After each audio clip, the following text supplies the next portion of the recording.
అసలు మీకు సంఘం అంటే ఏమిటి? సంఘము అనే మాట ఎక్కడ పుట్టబడిందంటే బైబిల్ గ్రంథంలో మన తెలుగులో అయితే సంఘము అంటాం, ఇంగ్లీష్ బైబిల్లో అయితే చర్చ్ అంటారు. బైబిల్ గ్రంథము క్రొత్త నిబంధన గ్రీకు భాషలో రాయబడింది, కొత్త నిబంధన పాత నిబంధన హెబ్రీ భాషలో రాయబడింది. మన తెలుగులోనికి తర్జుమా చేయబడ్డప్పుడు ఈ సంఘమునకు సరైనటువంటి పదం ఏమిటంటే ఒక స్థితిలో నుండి మరొక స్థితిలోనికి వచ్చుట, ఒక జీవితంలో నుండి మరొక జీవితంలోనికి పిలువబడుట అనే అర్థం వస్తుంది. అంటే సంఘం అనే దానికి అర్థం ఏమిటంటే పిలవబడుట అని అర్థం. పిలవబడిన వారందరూ ఒక సమూహముగా చేర్చబడుట సంఘం అంటారన్నమాట. 1 Peter 2:9 ఒకసారి చూడు. పిలవబడుట,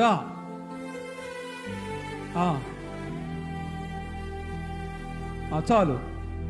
పిలిచిన వాణి అంటే పిలిచాడు కదా మనల్ని, సంఘముగా కూడడానికి మనల్ని పిలిచాడు. ఎక్కడి నుంచి పిలిచాడు? ఎస్, అసలు మనం అర్థం చేసుకోవాల్సింది ఏంటంటే సంఘం అన్నప్పుడు పిలవబడిన వారి యొక్క సమూహము సంఘము. ఎక్కడి నుండి పిలిచారు, ఎవరు పిలిచారు, ఎందుకు పిలిచారు, ఎలా పిలిచారు అని మనం ఆలోచన చేసినప్పుడు ఫస్ట్ ఇక్కడ రాయబడ్డ పదం ఏమిటంటే ఫస్ట్ మనల్ని ఎక్కడి నుంచి పిలిచారు? ఎక్కడి నుంచి పిలిచారండి? అక్కడ రాయబడి ఉంది, చీకటిలో నుండి మనల్ని ఆశ్చర్యకరమైన. ఇక్కడ అండర్లైన్ చేసుకోవాల్సింది ఒక విషయం ఉంది, మీకు అర్థం చేసుకోండి. అక్కడ ఏమని రాయబడిందంటే ఆశ్చర్యకరమైన, బాగా అర్థం చేసుకోండి. ఇక్కడ ఆశ్చర్యకరమైన తన వెలుగులోనికి, ఈ మాట అండర్లైన్ చేసుకోండి మీరు.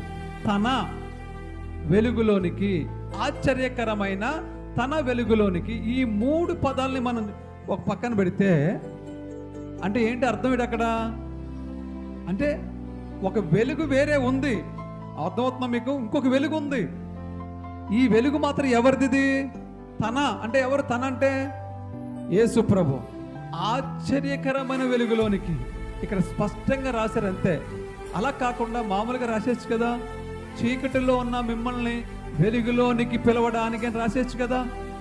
అలా రాయలేదు. ఇక్కడ ఏమని రాశాడు? చీకటిలో ఉన్న మిమ్మల్ని ఆశ్చర్యకరమైన తన వెలుగులోనికి పిలిచి. అంటే ఇప్పుడున్న ఈ వెలుగు ఏంటిది? ఎక్కడి నుంచి వస్తుంది? ఇది సూర్యుడి నుండి వస్తుంది వెలుగు. ఇది ఈ వెలుగు ఎవరిచ్చారు మనకి? ఇది కూడా దేవుడిచ్చిందే. సూర్యుని దేవుడు ఎన్నో రోజు చేశాడు? దేవుడు సూర్యుని 4వ రోజు చేశాడు. దేవుడు చేసి ఎందుకు చేశాడు?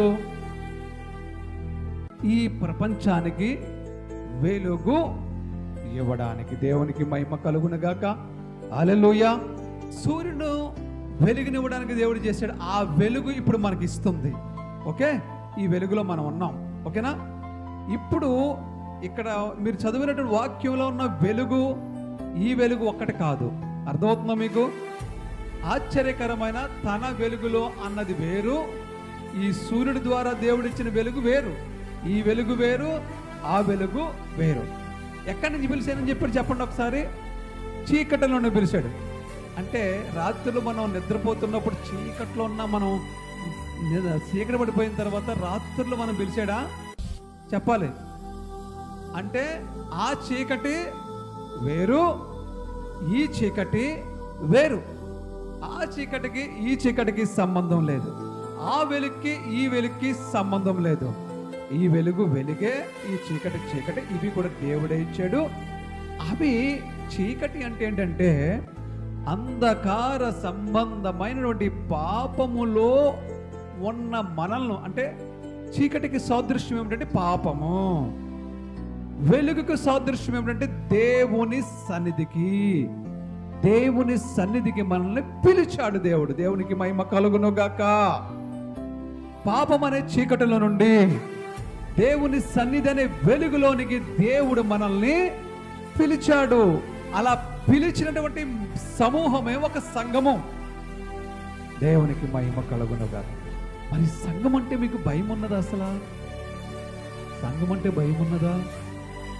సంఘము విలువేంటో తెలుసా మీకు? అసలు సంఘము విశిష్టత ఏమిటో తెలుసా మీకు? సంఘము ఔన్నత్యం ఏమిటో తెలుసా మీకు? సంఘము ఎంత శ్రేష్టమైందో మీకు తెలుసా? సంఘము యొక్క విలువ తెలిసిన వాళ్ళు సంఘములో చాలా భయభక్తులు కలిగి ఉంటారు.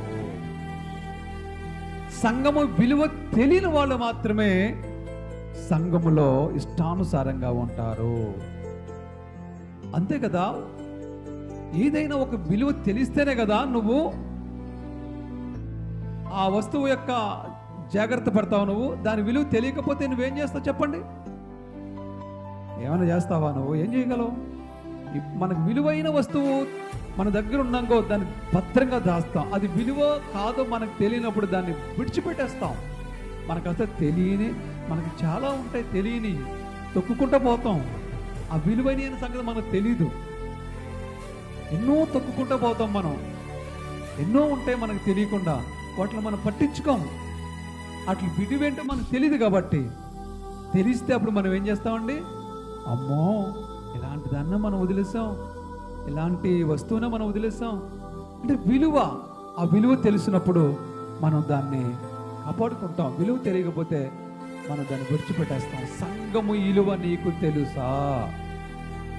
సంఘము ప్రాధాన్యత నీకు తెలుసా? తెలిస్తే, సంఘము విలువ తెలిస్తే నువ్వు ఎంత మాత్రం కూడా సంఘంలో నిర్లక్ష్య ధోరణిగా ఉండవు. సంఘము పట్ల భయము అంటే దేవుడి పట్ల భయము నీకుంటే, దేవుడి పట్ల భయం అంటే ఏమిటి?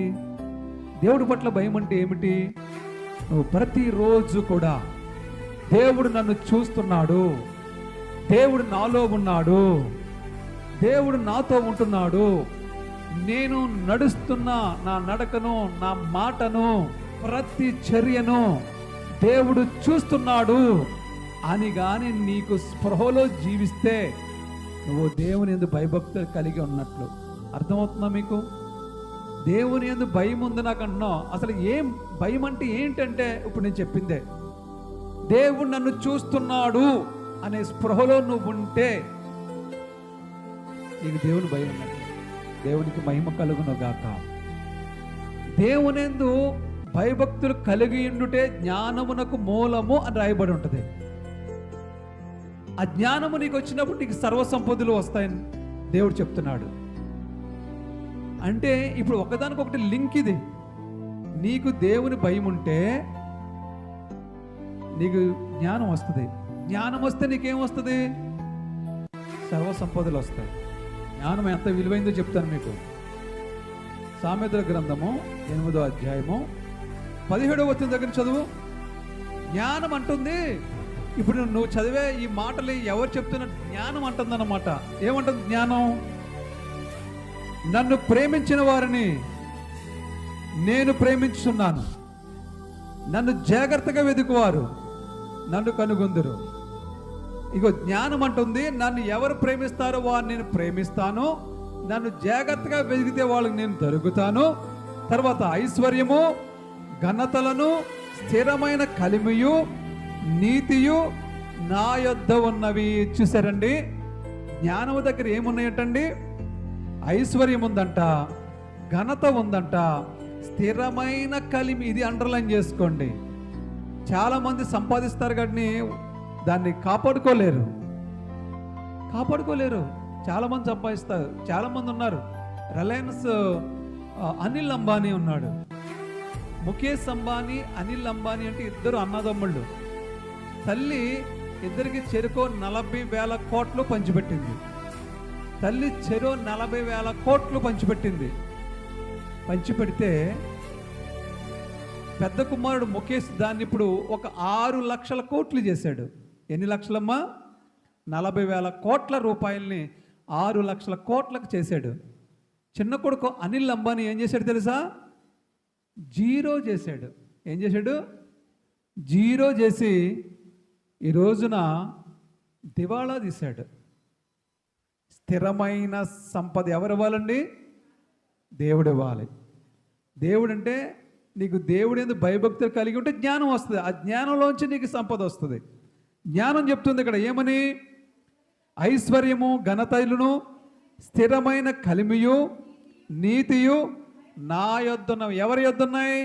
జ్ఞానము దగ్గర ఉన్నాయి. తర్వాత మేలిమి బంగారు కంటేను అపరంజి కంటేను నా వలన కలుగు ఫలము మంచిది. ప్రశస్తమైన వెండి కంటే నా వలన కలుగు వచ్చుబడి దొడ్డది. నీతి మార్గమునందు న్యాయ మార్గమందును నేను నడుచున్నాను. నన్ను ప్రేమించే వారిని, ఇది అండర్లైన్ చేసుకోండి, జ్ఞానాన్ని ప్రేమిస్తే ఆస్తికర్తలుగా చేసేస్తుందంట. వారి నిధులను నింపుదును. పూర్వకాలమందు తన సృష్టారంభమున తన కార్యములలో ప్రథమమైన దానిగా యెహోవా నన్ను కలగజేసెను. జ్ఞానమట ఈ సృష్టి ఆరంభంలోనంట ప్రధానమైన కార్యంగా జ్ఞానాన్ని పెట్టాడంట. జ్ఞానం అంటుంది యెహోవా దేవుడు నన్ను కలగజేసాడని. నన్ను ఎవరు ప్రేమిస్తే వాళ్ళని నేను ఆస్తికర్తలుగా చేసేస్తానంటుంది. నిధులు నింపేస్తాను, మేలిమి బంగారం ఇచ్చేస్తాను, ఐశ్వర్యం ఇచ్చేస్తాను, ఘనత ఇచ్చేస్తాను, స్థిరంగా ఉంచేస్తాను. అబ్బా, దేవునికి మహిమ కలుగునుగాక. అనాది మొదలుకొని మొదటి నుండి భూమి ఉత్పత్తి అయిన కాలము పూర్వము నేను నియమింపబడితిని. చాలా ఈ సృష్టింపబడక ముందే జ్ఞానము నియమింపబడిందంట. ఇప్పుడు చెప్పండి, జ్ఞానం ఎంత విలువైందండి? మీకు అర్థమైందా? అర్థం అవ్వలేదా? మరి ఆ జ్ఞానం కావాలంటే మనం ఏం చేయాలండి? దేవుని యందు భయభక్తి. జ్ఞానం అక్కడ రాయబడి ఉంది, అది కూడా తీయించమంటారా? సామెతల గ్రంథము 9:10. ఆ యెహోవా యందు భయభక్తులు కలిగి ఉండుటే జ్ఞానమునకు మూలము. దేవుని యందు యెహోవా యందు భయభక్తులు కలిగి ఉండుటయే.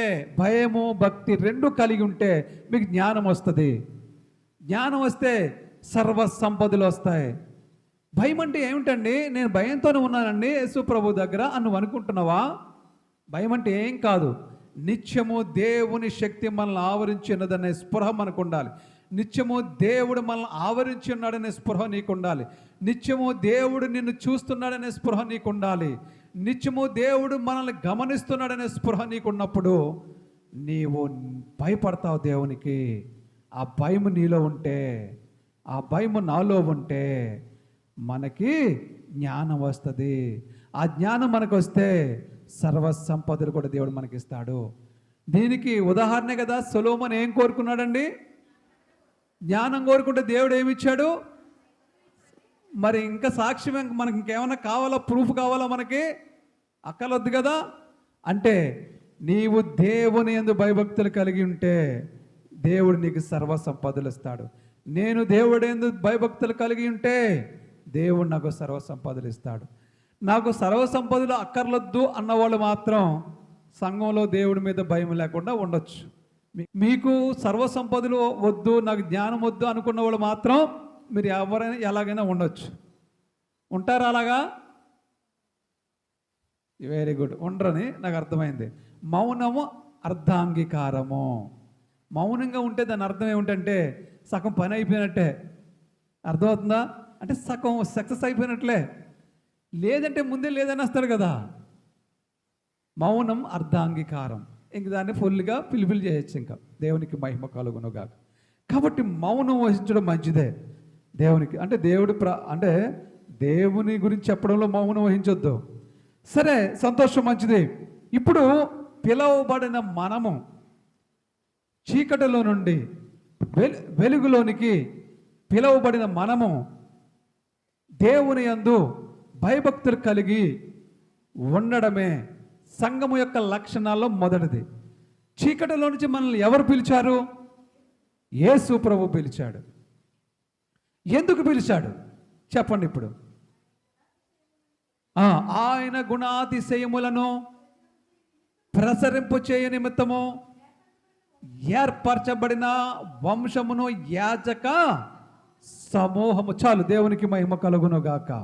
ఎందుకు మనల్ని పిలిచాడంటే యేసు ప్రభువు ఆయన గుణాతిశయములను ప్రచురము చేయ నిమిత్తము. చెప్పండి, ఇప్పుడు ఎక్కడి నుంచి పిలిచారంటే చీకటి నుంచి పిలిచాడు. ఎవరు పిలిచారంటే యేసు ప్రభు పిలిచాడు. ఓకే, ఎందుకు పిలిచాడంటే ఆయన గుణాతిశయములను ప్రచురపరుచుటకు. దేవుడి గుణాతిశయముల గురించి చెప్పండి. దేవుడు ప్రేమించేవాడు, దేవుడు ప్రేమించి ప్రాణం పెట్టినవాడు, దేవుడు మన కొరకు తిరిగి లేచినవాడు, దేవుడు శరీరాన్ని గెలిచినవాడు, దేవుడు మరణాన్ని గెలిచినవాడు, దేవుడికి పాపమే లేదని ఛాలెంజ్ చేసినవాడు, మన కొరకు ఆ పరలోకాన్ని విడిచిపెట్టేసి ఈ భూలోకానికి వచ్చినటువంటి గొప్ప మనోహరమైనటువంటి మహాఘనుడు యేసుక్రీస్తు ఆ గొప్ప తేజస్సును విడిచిపెట్టి నర రూపాన్ని ధరించినటువంటి గొప్ప శక్తివంతుడు, ప్రేమామయుడు, కరుణ కలిగిన వాడు, కృప కలిగిన వాడు యేసుక్రీస్తు ప్రభువు. ఆయన గుణాతిశయములు వర్ణించచాలనవి. అసలు అన్నీ ఇన్నని కాదు, ఆయన గుణాలు ఎన్నున్నాయో మనకే తెలియదు. ఆయన గుణాలు పరిపూర్ణంగా యేసుక్రీస్తు ప్రభు జీవించాడు. అసలు ఎలా మనిషి జీవించాలనేది ఆయనలో ఏ లోపం లేదు. అసలు ఒక్క చిన్న లోపం కూడా ఆయనలో లేదు. ఆయన తెల్లని హిమమంత తెల్లని వస్త్రం వలె ఆయన జీవించాడు. ఆయన గుణాతిశయాల్లో మొట్టమొదటిది ప్రేమ, కరుణ, జాలి, దయ, వాత్సల్యము, ఇంకా అనేకమైన ఉన్నాయి దేవుడి యొక్క గుణాతిశయములు. అంత ప్రేమ చూపించి ఆ శిలువ రక్తాన్ని ప్రోక్షించి మనల్ని కడిగి గొప్పవాళ్ళుగా మనల్ని చేశాడు యేసుక్రీస్తు ప్రభు. ఆ గుణాతిశయాలను ప్రచురపరచాలి, అందుకు నిన్ను పిలిచాడు. అర్థమవుతుందా? మీకు అర్థమవుతుందా? నేను చెప్పట్లేదమ్మా, వాక్యం చెప్తుంది. ఆయన గుణాతిశయమును ప్రచురపరచడానికి నిన్ను పిలిచాడు. మరి నువ్వు ఎవరికైనా ప్రచురం చేస్తున్నావా? ఎవరికైనా చెప్తున్నావా? దేవుడి గుణాతిశయాలను చెప్తున్నారా? ఎవరికైనా చెప్తున్నారా? బిల్లీ గ్రామ్ గారు సువార్త మీటింగ్లు పెడితే ఆయన ఏం చేసేవాడంటే తెలుసా? అమెరికా నుండి రాజమండ్రి వచ్చి మీటింగ్ పెట్టాలనుకో, ఒక 6 నెలలు ముందు తన టీమును పంపించి ఈ చుట్టుపక్కల ఉన్న చర్చెస్ అందరి దగ్గరికి వెళ్ళి పాస్టర్స్ని, నాయకుల్ని, పెద్దవాళ్ళని అందరినీ కలిసి అందరితోనే మాట్లాడి మోటివేట్ చేసి దేవుని సువార్త కలిసి చేద్దామని అందరినీ కలుపుకొని ఏం చెప్పేవారంటే, మీ విశ్వాసాలందరూ మీటింగ్ తీసుకురండి, అయితే మీరు ముఖ్యంగా చేయవలసిన పని ఏంటంటే ఒక విశ్వాసి ఒక అవిశ్వాసిని తీసుకురావాలి మీటింగ్కి. ఓకే, ఆయన పెట్టిన బాధ్యత. మీరు మీటింగ్ వస్తా ఏం తీసుకురావాలండి? నీ కూడా నీ పక్కింటా ఉండవు, నీ పొరిగింటా ఉండవు, నీ బాగా ఫ్రెండ్స్, నువ్వు ముచ్చట్లు పెట్టుకుంటావు కదా, భోజనం వంటలు అయిపోయిన తర్వాత వచ్చి కూర్చుని మీరు ముచ్చట్లు పెట్టుకుంటారు కదా, ఆ ముచ్చట్లు పెట్టుకున్నప్పుడు సహజ సిద్ధంగా అలాగో ఇలాగో ఏదో వాళ్ళతో సరదాగా మాట్లాడి నీతో పాటుగా ఏం చేయాలండి? ఇంకొక విశ్వాసం తీసుకురావాలి. అదే ఒకరంటే మనం తీసుకెళ్ళగలం కదా, అందులో పెద్ద ప్రాబ్లం ఏముంటుంది? ఇంకొకరిని తీసుకెళ్ళాలంటే పెద్ద కష్టమేం కాదు అది. అలా తీసుకురావాలి అని చెప్పాడు ఆయన. అలా చేస్తే మొత్తం ప్రపంచంలో ప్రతి పట్టణంలో కూడా ఆయన ద్వారా రక్షింపబడిన వాళ్ళు ఎవరొకరు ఉంటారంట. ప్రతి పట్టణంలోనూ ఆయన ద్వారా రక్షింపబడిన వాళ్ళు ఉండకుండా లేని పట్టణం లేదంట అసలు. ఆయన శిష్యులు లేని పట్టణం లేదంట అసలు. అలా ఆయన సువార్త చేసి అలా ప్రజల్ని మోటివేట్ చేసి దేవుని యొక్క గుణాతిశయాలను అలా ప్రచురపరిచాడు అన్నమాట ఆయన. దేవునికి మహిమ కలుగును గాక. ఇప్పుడు మీరు కూడా దేవుడు మిమ్మల్ని ఎందుకు పిలిచాడంటే ఆయన గుణాతిశయాల్ని ప్రచురపరచడానికి పిలిచాడు. మీరు కూడా దేవుడి గుణాలని ప్రచురపరచాలి. నేను ముగించేస్తాను. ఆదిమ సంఘం అనేది యేసు ప్రభు కూడా ఉన్నటువంటి శిష్యులు ఏర్పాటు చేసినటువంటి సంఘము ఆదిమ సంఘం అంటాం. ఆ సంఘము ఎలా ఉండేవారంటే దేవుని యందు చాలా భయభక్తులు కలిగి ఉండేవారు, దేవుని యందు నిష్ఠాగరిష్టలుగా కలిగి ఉండేవారు. ఇప్పుడున్న సంఘము మనం ఎలా ఉండాలి? మనం ఏం చేయాలి అనే దాని గురించి ఇప్పుడు నేను మీకు మూడు విషయాలు చెప్పాను కదా. సంఘం అంటే పిలువబడినటువంటి సమూహము. ఎక్కడి నుంచి పిలిచారంటే చీకట్లోంచి పిలిచాడు వెలుగులోనికి, తన ఆశ్చర్యకరమైన వెలుగులోనికి. ఎవరంటే యేసుక్రీస్తు ప్రభు. ఎందుకు పిలిచాడంటే తన గుణాతిశయాల్ని పరిచయపరచడానికి పిలిచాడు. ఇప్పుడు ఫైనల్గా మీరు చేయవలసింది ఏంటంటే, సువార్త అందరికీ అందించబడింది కాబట్టి ఇంకా అందించబడాలి అని చెప్తూనే దేవుడు ఏం చేస్తున్నాడంటే, అన్నిటి అంతము సమీపమై ఉన్నది అంటే దగ్గర పడింది, అంటే ఈ ప్రపంచము అంతానికి దగ్గరగా ఉన్నది, అంటే రెండవ రాకడకి సిద్ధపడుతూ ఉన్నది ప్రపంచము. కాబట్టి మీరు ఏం చేయాలంట? స్వస్థ బుద్ధి అంటే ఏంటి? స్వస్థ బుద్ధి అంటే, స్వస్థ అంటే ఏంటి? మంచి బుద్ధి గలవారై. మంచి బుద్ధి ఉండాలి మనలో. అర్థమవుతుందా మీకు? సంఘములో మంచి బుద్ధి కలిగిన వారై ఉండాలి. మంచి బుద్ధి కలిగిన వారై ఉండి ప్రార్థన చేయుటకు మెలకువగా ఉండుడి. ఓకే, ఇప్పుడు కన్క్లూజన్గా క్లుప్తమైనటువంటి మాట ఏంటంటే, దేవుడు మనల్ని చీకట్లో బ్రతుకుతున్న మనల్ని వెలుగులోనికి తీసుకొచ్చాడు. ఎందుకు తీసుకొచ్చాడంటే ఆయన గుణాతిశయాలను ప్రచురపరచడానికి. అంటే మనకు ఒక పని అప్పగించాడు, అది గుర్తుపెట్టుకోండి. ఆ పని అప్పగించడానికి చివరి ఏం చెప్తున్నాడంటే, అరే బాబు టైం లేదురా, త్వరగా చెయ్యి అని చెప్తున్నాడు. అర్థమైందా మీకు? Simple logic. మనల్ని నేను ఇప్పుడు శ్రీని గారు రెండేలాగా అంటాను, నేను వచ్చాడు దగ్గరికి, రేపే మీటింగ్స్, మనకి టైం లేదు, మీరు గబగబా ఈ పోస్టర్లు పట్టుకెళ్ళి 10 ఊళ్ళు మీరు గబగబా పంచిపెట్టి వచ్చేయండి అంటాను నేను. టైం లేదు, స్పీడ్, ఇదిగో నీకు అప్పచెప్పిన పని. ఇప్పుడు శ్రీని గారు పట్టుకెళ్ళి ఆ పోస్టర్లన్నీ నేను ఇచ్చినన్ని పట్టుకెళ్ళి ఇంటికి పట్టుకెళ్ళి ఏదో పక్కన చిన్న గది ఉంది కదా, కొట్టు కదా, దాన్ని అందులో పెట్టేసేసి పొలానికి పారట్టుకు నీరెట్టుకుంటా వెళ్ళిపోయాడు. మీటింగ్ ఇప్పుడు సాయంత్రం వచ్చేసినాయి. పోస్టర్లు అంటించాడా? ఎక్కడున్నాయి పోస్టర్లు? ఇంట్లో ఉన్నాయి. ఇప్పుడు ఏం జరిగింది అక్కడ? దేవుడి సువార్త జరిగిందా? జరగలేదు. సాయంత్రం మీటింగ్ స్టార్ట్ అయిపోయినాయి. ప్రజలకు తెలిసిందా? తెల్లలేదు. తెలిసిన తర్వాత వాళ్ళు రాకపోతే వాళ్ళకే నేరం, అది తెలియజేయకపోతే మంద నేరం. ఇప్పుడు దేవుడు ఏం చెప్తున్నాడంటే, ఒరే మిమ్మల్ని అందరినీ కూడా చీకట్లో బతుకుతున్నప్పుడు నేను మిమ్మల్ని వెలుగులోకి తీసుకొచ్చాను. నేను మీకు ఒక పని అప్పగిస్తున్నాను. ఆ పని ఏంటంటే, నన్ను మీరు ప్రచురపరచండి. హరి అప్, టైం లేదు, అన్నిటికీ అంతము సమీపమైపోయింది, స్పీడ్ అన్నాడు యేసు ప్రభు. మీరు స్పీడ్గా ఉంటారో, పడుకునే ఉంటారో, లేచే ఉంటారో నాకు తెలియదు, కానీ దేవుడు చెప్పిన పని మాత్రం అది. చేస్తారో చెయ్యరో ఇంకా మీ ఇష్టం. దేవుడు చెప్పిన మాట మాత్రం ఇదే. ఇది అందుకే మనల్ని పిలిచాడు. కాబట్టి మీరు చాలా మెలకువగా ఉండి, లాస్ట్లో మాట చెప్తున్నారు కదా, మెలకువగా ఉండి ప్రార్థన చేయండి. మెయిన్ మీరు ఏ కార్యమైనా చేయాలంటే ముందు ప్రార్థన చేస్తే అప్పుడు మీకు ఆ కార్యానికి ద్వారాలు తెరవబడతాయి. దేవుడి మాటలను దీవించి ఆశీర్వదించునుగాక. ఆమేన్.